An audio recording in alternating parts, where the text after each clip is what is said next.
Bismillahirrahmanirrahim. Assalamu alaikum.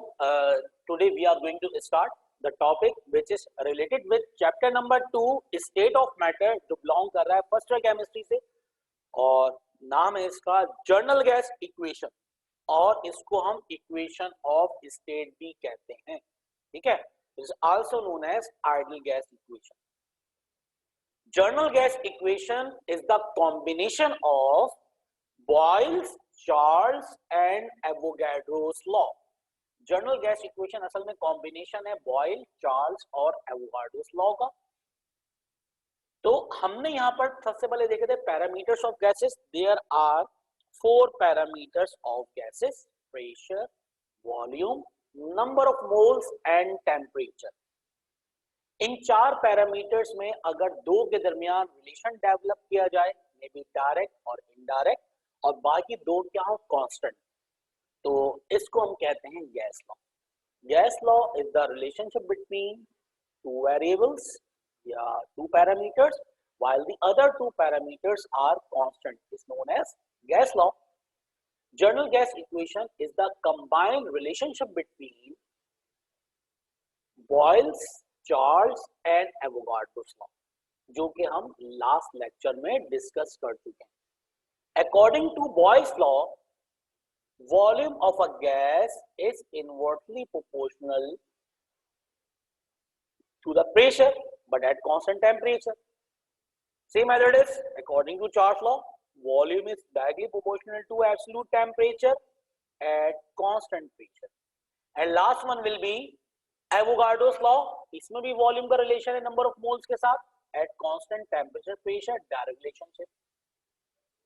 अगर हम इन तीनों रिलेशन को कंबाइन करें, पहली बात ये रिलेशन क्यों है, क्योंकि इनमें साइन ऑफ प्रोपोर्शनलिटी पाया जा रहा है. इक्वेशन कब होगी, जब इसमें इक्वल साइन पाया जाएगा. ठीक है. अगर साइन ऑफ प्रोपोर्शनलिटी पाया जा रहा है तो ये सारे के सारे रिलेशन है, और अगर इसमें इक्वल का साइन आ जाए तो ये क्या है, ये हमारे पास इक्वेशन है. तो by combining all three relation, that is Boyle, Charles and Avogadro, तो लेफ्ट साइड पर वॉल्यूम सेम है तो वॉल्यूम एक बार आ गया. अब राइट साइड पर जो चीज डायरेक्टली प्रोपोर्शनल है वो ऊपर आ जाएगी, नंबर ऑफ मोल्स और टेम्परेचर, और जो चीज इनवर्सली प्रोपोर्शनल है वो डिवाइड में चले जाएगा, दैट इज प्रेशर. अच्छा, यहाँ पर एन टी ओवर पी. अच्छा, ये पी है. ठीक है, कॉल्ड पी. ये पी है हमारे पास प्रेशर. तो पी, तो यहाँ प्रेशर आ गया नीचे. तो इसी तरह जब साइन ऑफ प्रोपोर्शनलिटी हटाते हैं तो एक आता है इक्वल और एक आता है कांस्टेंट. जो साइन ऑफ प्रोपोर्शनलिटी हटाएंगे तो इक्वल आ जाएगा और कांस्टेंट आ जाएगा, और नेक्स्ट इक्वेशन में कांस्टेंट लिखा हुआ है. कांस्टेंट क्या चीज है, कांस्टेंट हमारे पास है R. R is general gas constant. R is general gas constant. तो इक्वेशन क्या बन गई, V is equals to R N T over P. यहाँ पर आर क्या है, general gas equation. General gas equation के लिए जो कांस्टेंट इस्तेमाल होगा इसको हम कहेंगे general gas constant. P divide हो रहा है, लेफ्ट साइड पे आके मल्टीप्लाई होगा, and the equation become PV is equals to nRT. PV equals to nRT. ये ऐसी इक्वेशन है जिसके अंदर कंडीशन अगर चेंज नहीं होगी तो हम ये इस्तेमाल करेंगे न्यूमेरिकल में. इसमें एक प्रेशर, एक वॉल्यूम, एक टेम्परेचर. ठीक है, और R की वैल्यू इस्तेमाल होगी. अब R की दो वैल्यूज होती हैं, 0.0821, ठीक है, एटमॉस्फेयर DMQ पर मोल सेकेंड, और 8.314 जूल पर मोल केल्विन. ये हम ड्राइव करेंगे आफ्टर आइडियल गैस इक्वेशन. तो this equation is known as equation of state, which consists of 4 variables, that is pressure, temperature, volume and number of moles. और ये किसी भी स्टेट को डिफाइन करती है, जबकि यहाँ पर R एक गैस का कांस्टेंट है जिसको हम कहते हैं जर्नल गैस कांस्टेंट, और ये इक्वेशन कहलाती है इक्वेशन ऑफ स्टेट, और आइडियल गैस इक्वेशन और general gas equation. Now after driving PV equals to nRT, हम लोग अब मूव करेंगे मोर देन वन स्टेट के लिए. अगर एक मोल लें गैस का, for 1 mole of gas sample. तो PV equals to NRT, NRT की जगह पे क्या लिख देंगे हम भाई, एन की जगह 1 पुट कर देंगे, पीवी इक्वल्स टू आरटी हो जाएगा। अगर 1 मोल की बात करें, ठीक है, गैसेस के लिए ज्यादातर हम यूनिट मेथड की बात करते हैं 1 मोल के लिए। तो यहाँ पे आर की वैल्यू क्या आ जाएगी, आर आ जाएगा PV over T, R is equals to PV over T. Initial state के लिए R is equals to P1 V1 over T1 और फाइनल स्टेट के लिए R is equals to P2 V2 over T2। अच्छा, ये लिखा हुआ है P2 V2 over T2 is called P2 V2 over T2। दोनों को कंपेयर कर लेंगे and the final equation become P1 V1 over T1 is equals to P2 V2 over T2। ये आगे तक मूव कर रही है, तीसरी कंडीशन भी हो सकती है P3 V3 ओवर T3, लेकिन हमारे लिए इतनी इक्वेशन काफी है, ठीक है। P1 V1 over T1 is equals to P2 V2 over T2। ये जर्नल गैस इक्वेशन है for more than one state, एक से ज्यादा स्टेट के लिए, एक से ज्यादा हालतों के लिए, एक से ज्यादा कंडीशन के लिए हम न्यूमेरिकल में इस्तेमाल करेंगे P1 V1 over T1 is equals to P2 V2 over T2। तो यहां पर हमने जर्नल गैस इक्वेशन की डेरिवेशन भी पढ़ ली और साथ साथ जर्नल गैस इक्वेशन को देख लिया एक से ज्यादा conditions. If you have any query regarding understanding this topic, then you can message me or comment. Otherwise, we are going to move towards the next topic जो कि relate कर रहा है values of R से, ठीक है। यहाँ पर हमने जो R लिखा है जर्नल गैस इक्वेशन, इसकी वैल्यूज आती हैं ड्राइव करने के लिए कि भाई R की दो डिफरेंट यूनिट्स में वैल्यूज बताइए, ठीक है। और ये आपके सिंपल क्वेश्चन आएगा कि give the values of R that is general gas equation in two different units.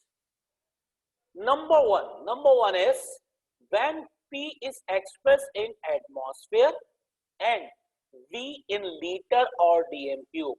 अगर P को एटमॉस्फेयर में लें और वॉल्यूम को लें लीटर और dm क्यूब में, तो बताइए कि भाई R की वैल्यू क्या होगी। तो यहां पर सबसे पहले हमारे पास अगर P को हम एक्सप्रेस करें एटमॉस्फेयर में, तो पहले इक्वेशन देख लेते हैं। PV इक्वल्स टू nRT है, हमें R की वैल्यू चाहिए, तो R क्या होगा, N और T मल्टीप्लाई हो रहा है, तो इक्वेशन के दूसरी तरफ जाके NT डिवाइड होगा, equation become PV over NT। हमें यहाँ पर pressure, volume, number of moles और टेम्परेचर की वैल्यूज रिक्वायर्ड है, ये हमारे पास आ गई इक्वेशन। तो प्रेशर कितना है, 1 एटमॉस्फेयर, और हम जानते हैं कि मोलर वॉल्यूम, एक मोल का वॉल्यूम कितना होता है, 22.4 dm क्यूब। एक मोल का वॉल्यूम होता है 22.4 dm क्यूब। और n कितना होगा, n will be equals to 1 mole, n 1 mole लिए जब 22.4 dm क्यूब वॉल्यूम। और लास्ट क्लास में बताया गया था कि टेम्परेचर अगर हम बात करें स्टैंडर्ड, तो ये हमेशा याद रखिएगा, टेम्परेचर केल्विन में कितना होता है, 273 केल्विन। ये वैल्यूज हमें याद होनी चाहिए जब भी हम R की वैल्यू ड्राइव कर सकते हैं। कुछ भी नहीं है, अब P, V and T की वैल्यूज हम क्या कर देंगे, हम इक्वेशन नंबर 1 में, इक्वेशन नंबर 1 हम नाम देंगे इसका, इक्वेशन नंबर 1 में पुट कर देंगे। इक्वेशन नंबर 1 इंप्लाइज P कितना है, 1 एटमॉस्फेयर पुट कर दिया हमने, V कितना है 22.4, N कितना है 1 मोल, और टेम्परेचर कितना है 273 केल्विन। चारों वैल्यू पुट डाउन कर देंगे। पुट डाउन करने पर जब मल्टीप्लाई डिवाइड करेंगे, द आंसर बिकम 0.0821।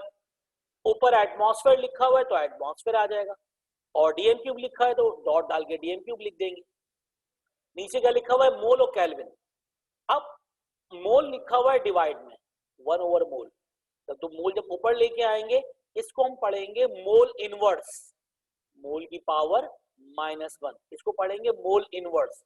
तो ये आ गया मोल इनवर्स, और ये केल्विन नीचे लिखा हुआ है, इसको पढ़ेंगे केल्विन इनवर्स। इसका मतलब the value of R become 0.0821 atmosphere DM cube mole inverse kelvin inverse. तो यहां पर हमने R की फर्स्ट वैल्यू ड्राइव कर ली, जब प्रेशर एटमॉस्फेयर में हो वॉल्यूम किस में हो, लीटर या DM cube. Now we are going to move towards second unit of R, that is general gas constant की। If P is expressed in Newton per meter square and V in meter cube, ठीक है। तो यहां पर हमें एक चीज याद करनी पड़ेगी, क्या याद करनी पड़ेगी, जो प्रेशर की यूनिट्स होती हैं 1 atm 1 atmosphere equals to 760 torr, और ये बराबर होता है न्यूटन पर मीटर में 101, वैसे 500 है, 300 भी लिखा हुआ चलेगा, न्यूटन पर मीटर स्क्वायर, ठीक है। ये किसकी यूनिट है, ये है units of pressure,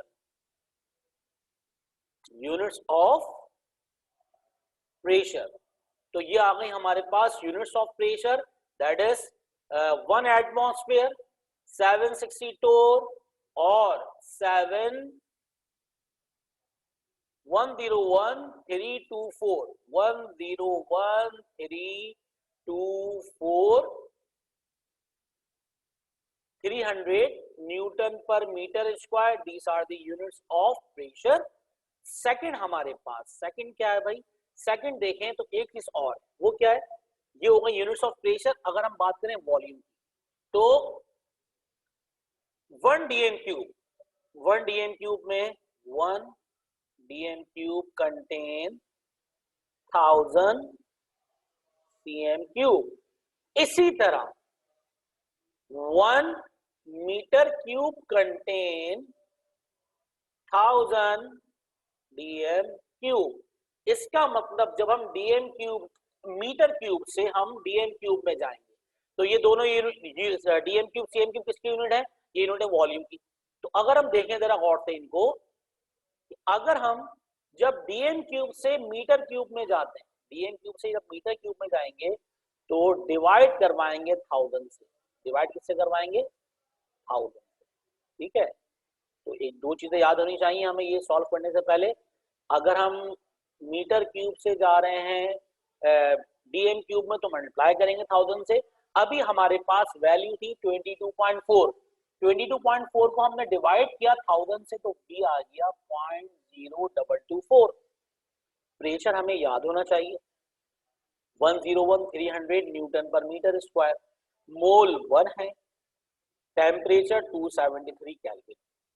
just put the all values of variables in equation number 1। Equation number 1 पे वैल्यू पुट करने पर क्या हो जाएगा हमारे पास, P कितना है 101 न्यूटन पर मीटर स्क्वायर, और वॉल्यूम कितना है 0.0224 मीटर क्यूब, मोल कितने हैं 1 मोल, टेम्परेचर वही कांस्टेंट है 273। देखें इन सबको मल्टीप्लाई डिवाइड करने पर आंसर आ गया 8.314। ये तो बहुत ही आसान सी बात है, लेकिन इसमें सबसे इंपॉर्टेंट चीज क्या है, आपके पास यूनिट। देखिए जरा गौर से, मीटर स्क्वायर से metre square cancel out, 1 metre बचा, तो क्या बचा है न्यूटन मीटर। देखिए सामने लिखा हुआ है न्यूटन मीटर, और डिवाइड में क्या है मोल इनवर्स केल्विन इनवर्स, तो लिखा हुआ है मोल इनवर्स और केल्विन इनवर्स, तो एक यूनिट हो गई 8.314 mole inverse newton metre, mole inverse kelvin inverse. और दूसरी यूनिट क्या हो गई, असल में न्यूटन मीटर किसके इक्वल होता है, न्यूटन मीटर इक्वल होता है किसके, जूल, ठीक है, न्यूटन मीटर जूल के इक्वल है। तो इस न्यूटन मीटर की जगह पे क्या लिख दिया हमने, इस न्यूटन मीटर की जगह पे लिख दिया हम लोगों ने जूल। क्या लिख दिया हमने, जूल। तो जूल पर मोल पर केल्विन, या फिर joule mole inverse kelvin inverse. तो यहां पर हमने कंप्लीट कर ली जर्नल गैस इक्वेशन की सेकंड कांस्टेंट की value, that is 8.314 newton metre mole inverse kelvin inverse, और second 8.314 joule mole inverse kelvin inverse, और आर की वैल्यू थी 0.0821 atmosphere DM cube mole inverse kelvin inverse. So here we have done both two values of R which expressed in different units. If you have any query regarding understanding this topic, then you can ask and then you can comment on my section. We will try to solve the answer as soon as possible. जब तक अपना ख्याल रखें, till then अल्लाह हाफ़िज़।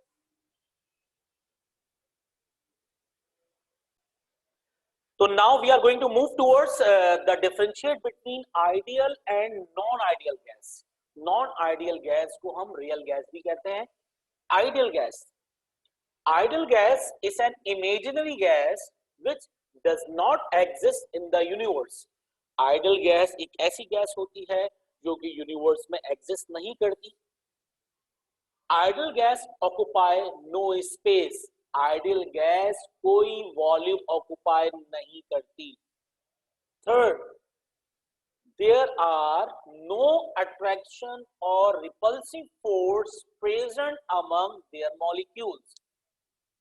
Ideal gas के molecule के दरमियान ना ही कोई फोर्स ऑफ अट्रैक्शन होती है और ना ही कोई फोर्स ऑफ रिपल्जन होती है। एंड फोर्थ पॉइंट, जो गैस मॉलिक्यूल्स होते हैं आइडियल गैस के, they perform perfectly elastic collision. इसका मतलब before and after collision their momentum and kinetic energy remains constant, remains fixed throughout the process. जबकि हम रियल गैस की बात करें, रियल गैस या नॉन आइडियल गैस एक ही बात है। All gases which are exist in universe are called real gases. वो तमाम गैसेस जो कि यूनिवर्स में पाई जाती वो सारी की सारी किस कैटेगरी में आएंगी? नॉन आइडियल या real gases. For example hydrogen, oxygen, nitrogen, carbon monoxide, carbon dioxide, all are real gases. Molecules of real gases have some space. Real gas के molecules में कुछ ना कुछ spaces, कुछ ना कुछ distance, फासला पाया जाता है। And molecules of real gases have interaction with one another. जो real gas के molecules होते हैं उसमें interaction होता है। It means that, इसका मतलब है उनमें फोर्स ऑफ अट्रैक्शन भी पाई जाती है और फोर्स ऑफ रिपल्जन भी पाई जाती है। जबकि आइडियल गैस में नो फोर्स ऑफ अट्रैक्शन और repulsive force among their molecules अगर। Last point of real gases, molecules of real gas do not perform elastic collision. इसका मतलब before and after collision real gas के molecules की energy या momentum आपस में same नहीं रहते, ठीक है, इनलास्टिक कोलिजन करते हैं। जबकि आइडियल गैस के जो कोलिजन होते हैं ये होते हैं परफेक्टली इलास्टिक। तो here we have done differentiate between ideal and non ideal, that is real gases. इनके दरमियान डिफरेंशिएट पूछे जाता है विद इन 2 मार्क्स। तो आज हम लोगों ने general gas equation, that is equation of state की डेरिवेशन कर ली। सेकंड, हमने values of R general gas constant देखी 2 डिफरेंट यूनिट्स में। और last, differentiate between ideal and real gases complete कर लिया। तो यहां तक हम रखते हैं अपने टॉपिक्स। इंशाल्लाह नेक्स्ट क्लास में, अगली क्लास में हम लोग ग्राम्स लॉ ऑफ डिफ्यूजन, उसकी statement, mathematical form, complete derivation और Dalton's law of partial pressure, इसकी भी कंप्लीट डेरिवेशन है जो कि लॉन्ग के लिए इंपॉर्टेंट है, वो डिस्कस करेंगे। If you have any sort of query regarding understanding today lecture, so you can directly comment or you can send me a message. I will reply you as soon as possible. जब तक अपना ख्याल रखें, till then, Allah Hafiz.